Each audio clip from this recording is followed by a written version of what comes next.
창세기 12장은 성경 전체가 두 개로 나누어지는 경계선입니다. 이 부분을 설명드리겠습니다.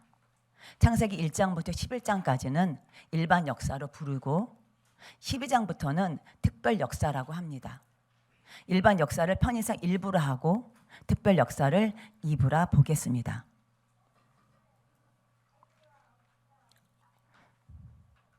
일반 역사인 1부의 내용을 보면 첫 번째는 축복받은 첫사람이 범죄합니다. 이 심판받아 모든 사람은 태어나면서부터 죄인이 되고 모든 사람은 언젠가 육체의 죽음을 맞이합니다. 두 번째는 죄인이 다시 범죄합니다. 이 홍수 심판을 받아 모든 사람 환경이 파괴된 심판받은 땅에 살게 되고 심판받은 사람은 수명이 단축됩니다. 세 번째는 홍수 심판받은 죄인이 다시 범죄합니다. 이에 심판을 받아 모든 사람을 여러 언어, 여러 민족으로 흩어져 살게 됩니다. 이같이 일반 역사 일부에서는 사람의 범죄함으로 심판을 받아 영혼이 망가지고 또한 환경도 망가지게 되었습니다. 그러나 이는 특별 역사 2부에서 하나님이 새 일을 시작하기 위한 준비 과정입니다. 하나님이 하실 새 일은 죄인을 구원하기 위해 죄로 더럽혀진 땅에 직접 강림하시는 것입니다. 하나님의 강림은 세 가지 다른 모습으로 다가오십니다. 첫 번째는 하나님의 사랑 곁에 다가오십니다. 두 번째, 예수님이 육체인 사람으로 다가오십니다. 세 번째는 성령님이 사람 안에 거하십니다. 그러므로 특별 역사인 12장의 시작은 죄인된 사람을 구원하기 위하여 하나님이 직접 강림하셔서 사람과 함께 살고 동고동락하기 위해서 사람 곁에 다가오십니다. 이는 하나님이 사람 곁에 오셔서 직접 교육시켜서 그들을 통해 하나님의 나라를 확장하기 위함입니다. 마침내 하나님 사람 곁에 다가오셔서 세를 시작하는데 그 사람이 믿음의 사람 아브라함입니다. 아브라함 곁에 다가오셔서 아브라함아 부르십니다. 하나님이 아브라함아 부르시고 약속할 땅으로 가라고 명령하십니다. 그러므로 하나님이 함께 살 약속의 땅을 가야 합니다. 그런데 하나님은 우리에게도 세를 행하시기 위해서 우리 곁에 다가오십니다. 그리고 우리 이름을 부르십니다. 하유라 하고. 하유라 부르고 싶었어. 그래서 우리 이름을 부르십니다. 내 이름을 한번 생각해 보세요. 누구야 하고 하나님이 우리 곁에 다가오셔서 부르십니다. 하나님 우리 함께 하고 싶어 하고 우리를 통해 세를 행하시고 하나님의 뜻을 이루려고 하십니다. 그러기 위해 우리는 하나님과 함께 살 약속의 땅에 가야 합니다. 그런데 하나님과 함께 살 약속의 땅에 가려면 우르를 떠나야 합니다. 창세기 12장 1절 말씀 읽겠습니다. 시작.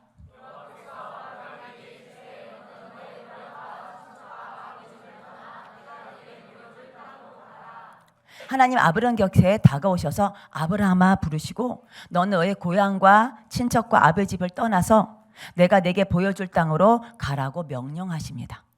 그런데 이 당시 고향을 떠난다는 것은 쉬운 일일까요? 쉬운 일이 아니에요. 이 당시 사회는 주로 목축과 농업을 경작하며 사는 농경사회입니다. 농경사회는 노동력을 기반으로 한 사회이므로 가족 간의 협력과 이웃 간의 협력이 중요하기에 고향을 떠나려면 아브라함 가족만 떠날 수 없고 부모와 자녀는 물론이고 친인척과도 같이 떠나야 합니다. 그래서 고향을 떠나는 것은 쉽지가 않습니다. 아브라함은 고향에서 아브라함 가족뿐만 아니라 부모와 친인척들과 그 형제 일가들이 함께 살았습니다. 그 당시 고향은 자기가 태어나서 자란 곳이기도 하고 또한 부모, 형제, 친인척 등 모두 모여 함께 사는 곳입니다. 만약 고향을 떠나려면 부모, 형제, 친인척 등 모두 함께 떠나야 하기 때문에 농경사회 특성상 한번 정착하면 거의 떠나지 않는 것이 일반적입니다. 그런데 하나님은 아브라함에게 다가오셔서 고향을 떠나라고 하십니다. 그럼 아브라함의 고향이 어디죠? 네, 갈대우르죠. 우리가 사실 갈대우르라고 다 알고 있죠. 근데 많은 사람들은 갈대우르가 아니라고 말하는 사람이 너무너무 많습니다. 그래서 다 우리가 그렇게 알고 있다 할지라도 우리 아브라함의 고향에 나온 성경 구절을 찾아보았습니다. 창세기 11장 28절을 보면 하라는 그의 아비 데라보다 먼저 고향 갈대아의 우르에서 죽었더라. 창세기 15장 7절 또 그에게 이르시되 나는 이 땅을 내게 주어 소유를 삼게 하려고 너를 갈대아인의 우르에서 이끌어낸 여호와니라. 느헤미야 9장 7절 주는 하나님 여호와시라. 옛적에 아브라함을 택하시고 갈대아 우리에서 인도하여 내시고 아브라함이란 이름을 주시고 그러므로 아브라함의 고향은 갈대아 우르입니다. 하나님의 고향이 갈대아 우르에서 아브라함을 처음 불렀고 창세기 12장 1절 하란에서 부르신 것은 두 번째입니다. 그 근거의 말씀이 창세기 11장 31에서 32절입니다. 우리 같이 읽겠습니다. 시작.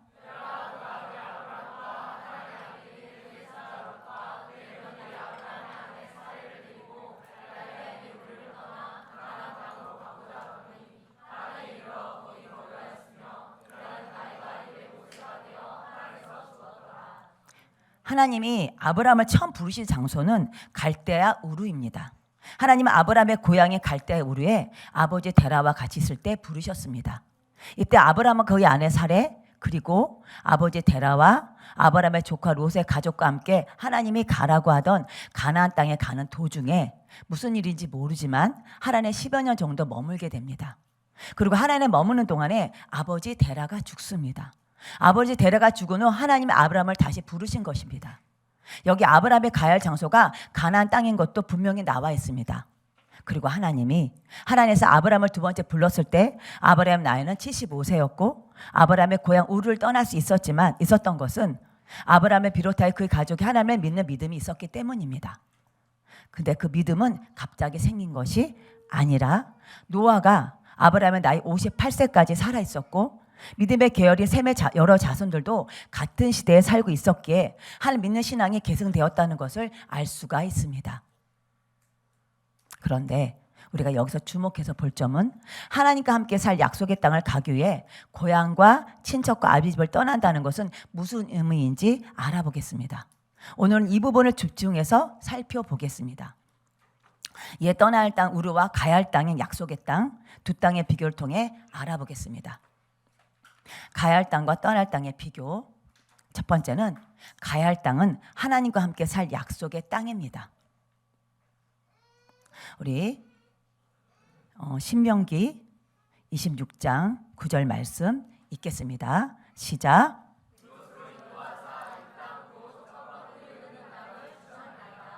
하나님이 함께 살 약속의 땅은 젖과 꿀이 흐르는 땅입니다. 여기 젖이 흐른다는 것은 염소, 양, 소 등의 가축에 먹을 풀이 초원에 풍성해서 어린 새끼에게 먹을 젖이 잘 나오는 것을 말합니다. 그리고 꿀이 흐른다는 것은 과일 농사인 포도나 무화과 열매 등이 맛있게 잘 익어서 단맛이 꿀같이 달다는 것을 말합니다. 한마디로 하나님과 함께 살 약속의 땅은 육적인 양식이 풍성한 젖과 꿀이 흐르는 복된 땅임을 말하고 있습니다. 그런데 젖과 꿀이 흐른다는 것은 육의 양식이 풍성할 뿐만 아니라 영의 양식도 풍성하다는 것을 의미합니다. 그러므로 하나님과 함께 살 약속의 땅은 육의 양식이 풍성할 뿐만 아니라 영의 양식도 풍성한 젖과 꿀이 흐르는 땅입니다. 그럼 영의 양식이 젖과 꿀이 흐른다는 의미는 무엇일까요? 영의 양식이 젖과 꿀이 흐른다는 의미, 먼저 꿀의 의미입니다. 우리 시편 말씀, 시편 119편 103절 말씀 읽겠습니다. 시작.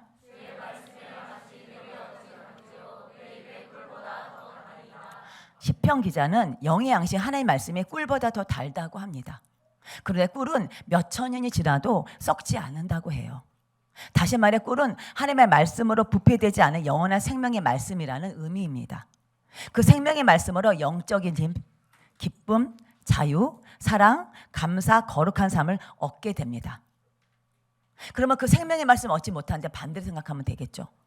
생명의 말씀을 얻으면 이렇게 되는데 생명의 말씀을 얻지 못하면 영적 힘이 없기 때문에 육이 나를 끌고 와서 육이 나를 다스리게 되고 기쁨이 사라지고 자유가 없어져서 오히려 세상에 묶어지게 되고 그리고 사랑이 없어져서 오히려 미워하고 분노하게 되고 감사가 사라지고 원망 불평하게 되고 거룩한 삶이 아니라 타락하고 부패한 삶을 산다는 것입니다.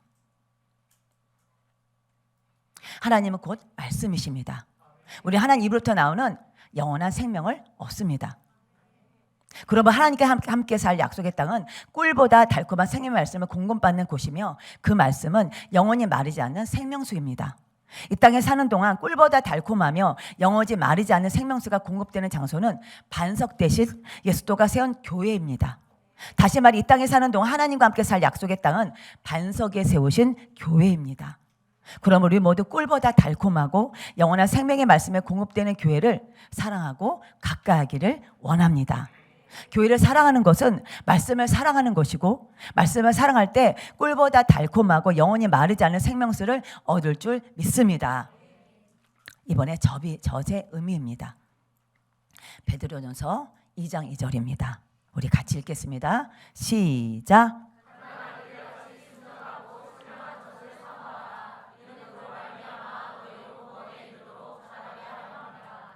하나님과 함께 살 약속의 땅은 어미가 갓난아기의 젖을 먹이는 곳입니다. 어미젖은 어린아이가 살아가는데 부족함이 없이 모든 영양소가 들어있듯이 순전하고 신령한 정은 하나님의 자녀가 구원에 이르도록 살아가는데 필요한 모든 영적인 또 육적인 것까지 공급해주는 하나님의 자신이자 하나님의 능력입니다.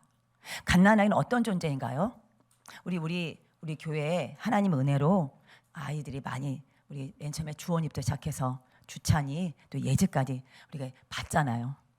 우리가 아무리 예뻐해주고 우리가 아무리 보살펴줘도 그 아이들을 봤죠. 엄마 아빠한테 가면 안식을 누리는 거. 그리고 또 엄마가 어떤 일을 하십니까? 갓난아기는 어미의 도움과 보살핌 없이 아무것도 할 수 없는 가장 연약한 존재로 어미의 품을 떠나서 살 수가 없습니다.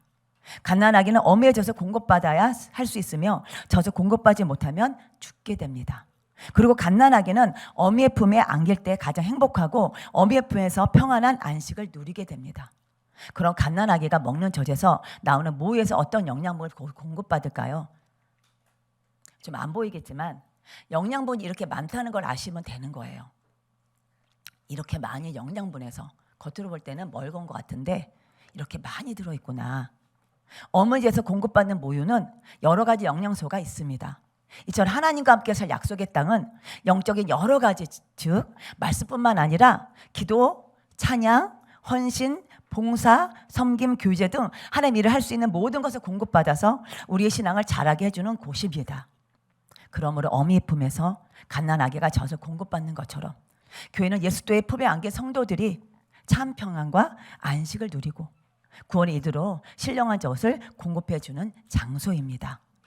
갓난아기가 어머니의 젖을 공급받지 못하면 죽는 것처럼 우리도 예배의 젖, 말씀의 젖, 기도의 젖을 떼지 말고 신령한 젖을 공급받기를 원합니다. 아, 이거 아니면 죽어. 그런 마음으로 우리 정말 사모하고 공급받기를 원합니다. 그러면 그럴 때 하나님께서 우리에게 분명히 풍성하게 채워주실 것입니다. 그러므로 사랑하는 여러분, 하나님 앞에 갓난아기 같이 순전하고 신령한 젖을 사모하기를 바랍니다. 우리 하나님 앞에 갓난아기입니다. 나이가 많아도 돈과 권력과 명예가 있어도 목회자라도 장로라도 권사라도 하나님 앞에 갓난아기입니다. 하나님의 돌봄 없이는 조금도 살 수 없는 연약한 갓난아기임을 인정할 때 이 땅에서 살아가는 동안에도 하나님과 함께 살 약속의 땅에서 주님 품에 안겨 기쁨과 평안과 안식을 누리게 될 줄 믿습니다. 그러므로 하나님과 함께 살 약속의 땅은 갓난아기가 어머니의 젖을 공급받는 곳이며 꿀보다 달콤하고 영원히 마르지 않는 생명수가 공급되는 젖과 꿀이 흐르는 땅입니다. 그 땅이 바로 하나님과 함께 살 약속의 땅인 교회입니다. 두 번째는 떠날 땅은 우루입니다. 창세기 11장 4절 말씀 읽겠습니다. 시작.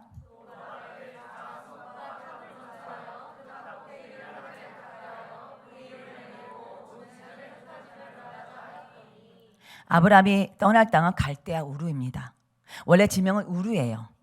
갈대아가 약탈의 뜻을 가리킵니다. 약탈하면 먹고 사는 사람들을 갈대아인이라고 하였는데 갈대아인이 우루에게 정착하면서 갈대아 우루라고 부른 것입니다. 우루는 바벨론 평지 또는 시나리라고 하는 성읍 중에 하나로 니므롯이 바벨탑을 쌓은 지역이기도 합니다. 한마디로 우루는 바벨론 영향권에 있는 지역입니다. 바벨론은 바벨탑을 쌓아 하나님을 대적하는 장소로 뿌리 깊은 땅입니다.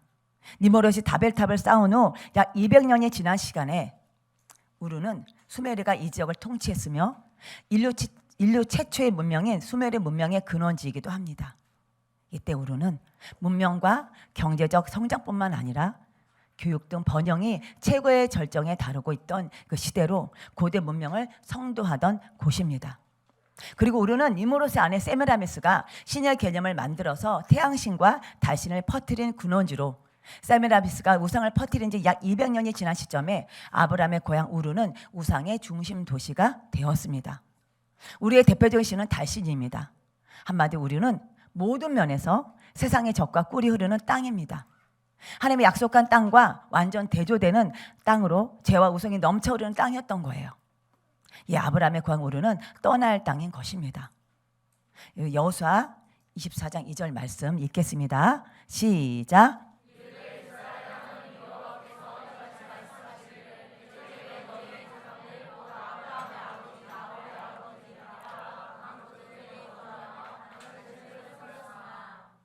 아브라함의 아버지 데라도 다른 신들을 섬긴 것을 알 수 있습니다. 하나님도 믿고 다른 신들도 믿은 것으로 하나님을 유일신으로 믿지 않았던 거예요. 이 같은 이유에서 하나님은 아브라함이 아버지 데라와 함께 가나안 땅으로 가기를 원치 않으셨습니다. 그래서 하나님 머무는 것을 허락했고, 하나님 머문 지 약 10년이 되어서 아버지 데라가 죽고 난 후에 하나님이 머물러 있는 아브라함에게 다가오셔서 아브라함아 하며 두 번째 부르신 거예요. 이같이 우르는 떠날 땅입니다. 우르뿐만이 아닙니다. 강과 강 사이에 있는 시날 평지, 즉 메소포타미아 땅은 바벨탑의 영향권에 있는 땅으로 문명과 죄와 우상이 가득한 땅이기에 떠날 땅입니다. 그러나 하나님과 함께 살 약속의 땅은 가야 할 땅입니다. 이처럼 우리도 마찬가지입니다. 떠날 땅과 가야 할 땅이 있습니다. 떠날 할 땅은 세상의 우상이 주는 젖과 꿀을 먹는 땅입니다. 세상의 젖과 꿀은 돈과 물질과 쾌락이요 세상의 끝없는 욕심입니다. 그래서 세상에 주는 젖과 꿀을 먹기만 한다면 육에 속한 자요, 땅에 속한 자요, 그래서 이런 사람은 어둠과 사망입니다. 그러나 하나님이 공급해 주시는 젖과 꿀은 내 영혼을 살리는 영의 양식으로 빛이요 생명입니다. 그러면 하나님과 함께 살 땅을 선택할 것인지, 아니면 세상의 우상과 함께 살 땅을 선택할 것인지 선택해야 되는데, 선택은 둘 중에 하나밖에 없습니다. 하나님도 좋고 세상 우상도 좋고 둘 다 선택할 수가 없어요. 하나만 선택할 수가 있습니다. 우리도 아브라함같이 하나님과 함께 살 약속의 땅을 선택하시기를 바랍니다. 하나님이 공급해 주신 젖과 꿀을 먹는 땅, 하나님 함께 살 땅을 선택합시다. 그 땅 우리가 가야 할 땅으로 빛과 생명입니다. 마태복음 16장 18절 말씀 읽겠습니다. 시작.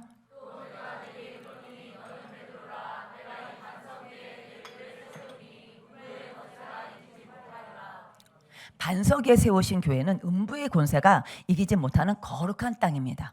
그 땅 하나님과 그의 아들 주 예수 그리스도와 함께 살 땅입니다. 그러므로 죄와 우상이 가득한 땅을 떠나서 하나님과 함께 살 땅이 젖과 꿀이 흐르는 땅입니다. 우리는 그 땅에 가야 되겠습니다. 매일 가야 됩니다. 한 번 가면 안 되는 거예요. 우리는 매일 가야 됩니다. 그 땅 우리가 가야 할 약속의 땅으로 빛과 생명입니다. 그동안 하나님과 함께 살 약속의 땅을 가기 위해서 첫 번째로 우르를 떠났고, 두 번째로 유브라데 강을 건너야 합니다. 두 번째는 하나님께 살 약속의 땅에 가려면 유브라데 강을 건너야 합니다. 우리 창세기 2장 10절 14절 말씀 읽겠습니다. 시작.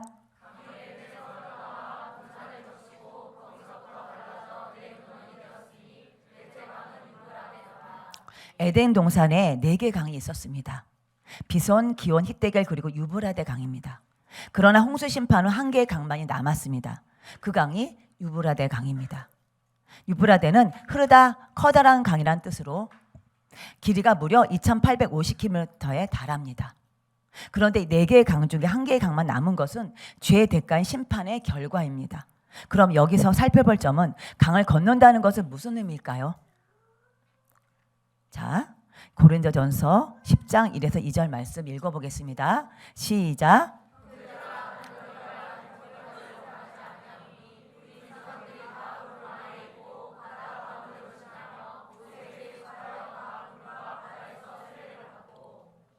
바울은 바다 가운데를 지나는 것을 세례라고 합니다. 물론 바다나 강이나 마찬가지죠. 그런데 바다나 강에는 물이 있습니다. 그럼 세례는 무엇이죠? 세례는 헬라어로 씻다, 담그다, 빠뜨리다의 뜻입니다. 근데 뭘로 씻습니까? 네, 물이죠. 씻는 동물은 물입니다. 그래서 물에 담갔다가 다시 올라오는 것이 세례인 것 같이 강에 있는 물을 건너는 것도 바울이 세례라고 한 것입니다. 그러므로 강을 건넌다는 것은 세례를 말합니다. 그런데 세례는 물세례와 성령 세례가 있습니다. 먼저 물세례입니다. 우리 마태복음 3장 6절 말씀 읽겠습니다. 시작. 물세례는 회개입니다. 그런데 물에 담근다고 해서 물세례 회개를 했다고 볼 수가 없습니다. 물에 담그는 세례나 강에는 물을 건너는 세례든 모두 물세례지만 이 모두는 하나의 의식입니다. 진짜 회개는 사람에서 나오는 물을 담가야 하고 사람에서 나오는 물을 건너야 합니다. 그럼 사람에서 나오는 물은 무엇입니까? 사람에서 뭐가 나오죠? 물이 나온대. 물. 네, 눈물입니다. 눈물은 물입니다. 이 눈물은 내 처지가 불쌍하고 억울해서 흐르는 눈물이 아니라 죄를 용서해 달라고 회개하는 참회의 눈물입니다. 내가 지은 죄에 대해 잘못을 인정하고 내가 지은 죄를 용서해 달라고 하나님의 긍휼을 구하는 것이 회개입니다. 그러면 회개는 나의 역할입니다. 죄를 지었다면 눈물의 강을 건너십시오. 눈물의 강을 건너는 것이 물세례의 본질입니다. 눈물의 강을 건너는 것이 회개입니다. 하나님과 함께 살 약속의 땅을 가기 위해 눈물의 강을 건너시기를 바랍니다. 그 이유는 죄와 거룩은 분리되는 것이지 하나가 될 수가 없기 때문입니다. 이같이 물세례는 눈물의 세례입니다. 그리고 눈물의 세례 회개는 나의 역할입니다. 그리고 다음엔 하나님의 역할인 성령 세례입니다. 우리 요한일서 5장 6절 8절 말씀 읽겠습니다. 시작.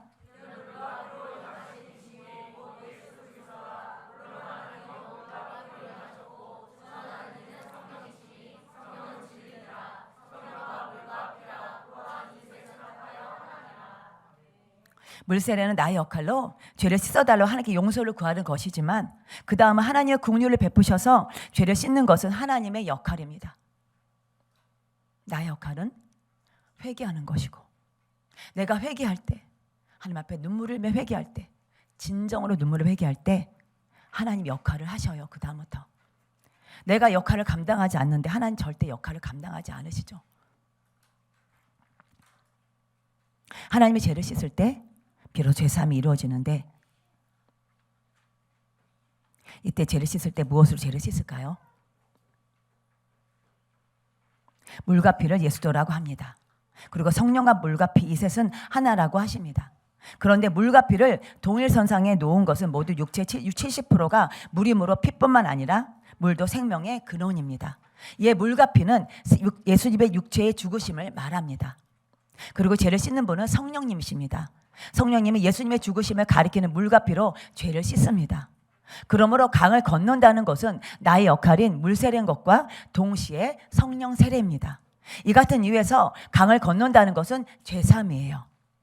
이 하나님과 함께 살 약속의 땅을 가기 위해서는 반드시 죄사함의 강을 건너야 합니다. 여러분, 죄사함의 강을 건너기를 원합니다. 죄사함의 강을 건너야 하나님과 함께 살 땅에 갈 수가 있습니다. 그러기 위해서 나의 역할은 눈물 세례인 눈물의 강을 건너시기를 원합니다. 눈물의 강을 건너는 것은 나의 선택이에요. 회개는 목회자가 부모가 친구가 대신 해줄 수가 없습니다. 물세례 회개는 내가 하나님께 죄를 자복하고 죄를 용서해달라고 비는 것입니다. 그럴 때 하나님이 불쌍히 여겨주셔서 긍휼을 베풀어 주시고 제사함의 강을 건너게 하실 것입니다. 죄를 회개할 때 하나님의 죄상의 강을 건너는 은혜를 받기를 소망합니다.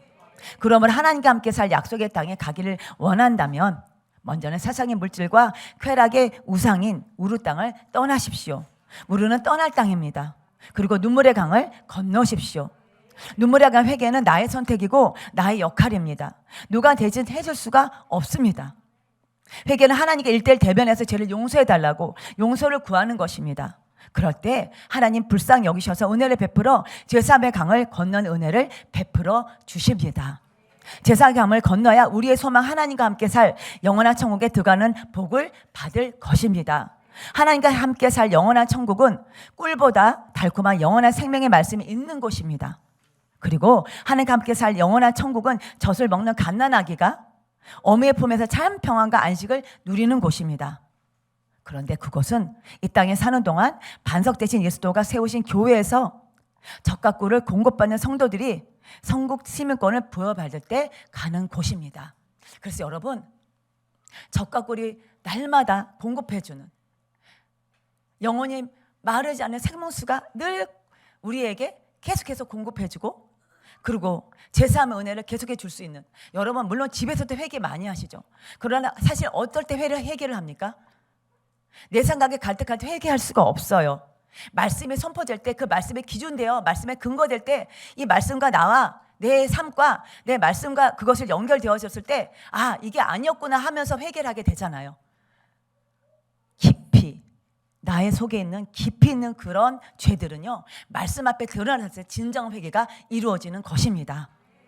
그래서 말씀이 공급되는 곳, 영원히 말이 않는 생명수가 공급되는 곳, 제3이 이루어지는 곳, 달콤한 맛. 처음에는 어떻게 달콤하겠습니까? 말씀이. 그러나 우리가 어른 되면 알아요. 여러분은 우리가 어른들이 먹으라고 하는 거 안 먹은 친구들이 많잖아요. 저도 어렸을 때는 양파도 안 먹고 파도 안 먹고 아무것도 안 먹었어요. 내가 원하는 것만 먹었어요. 그런데 이게 몸에 좋은 줄 알고 먹다 보니까 맛있어지더라고요. 양파도 맛있고 파도 맛있고, 이거 없어서, 그리고 얼마나 없어서 더 먹고 싶은 마음, 그런 마음이 생기더라고요. 그런 것처럼 말씀은 달콤한 것입니다. 처음에는 달콤하지 않아요. 그러나 자꾸만 말씀을 듣고 또 듣고, 그리고 말씀을 통해서 내가 치유받고 변화받고 새로워지는 것을 경험하는 사람들은 말씀의 맛을 알기 때문에, 그래서 다윗이 수송이꿀보다 달도라고 말하고 말씀의 맛이 더 달도라고, 그리고 이 말씀을 사모하는 마음이 넘쳐났던 것입니다. 그래서 이 정말 하나님이 성령께서 역사는, 정말 하나님께서 기뻐하시는 이 교회에서 생명수가 흐르는 하나님의 말씀을 늘 공급받고 죄사함 받고, 그리고 정말 하나님의 세상에 그 어떤 것도 비교할 수 없는, 세상에 그 어떤 걸 비교할 수 없는 말씀의 맛을 깊이 깨달아서, 그래서 이곳에서 천국을 누리고 내 삶 가운데 천국을 누리고 천국을 전파하며 어디를 가든지 천국의 전달자가 되기를 간절히 소망합니다. 우리 모두 교회를 더 사랑합시다. 우리 모두 서로 더 사랑합시다. 여기 있는 사람들은 모두 다 보배입니다. 교회가 보배입니다. 함께 기도하겠습니다.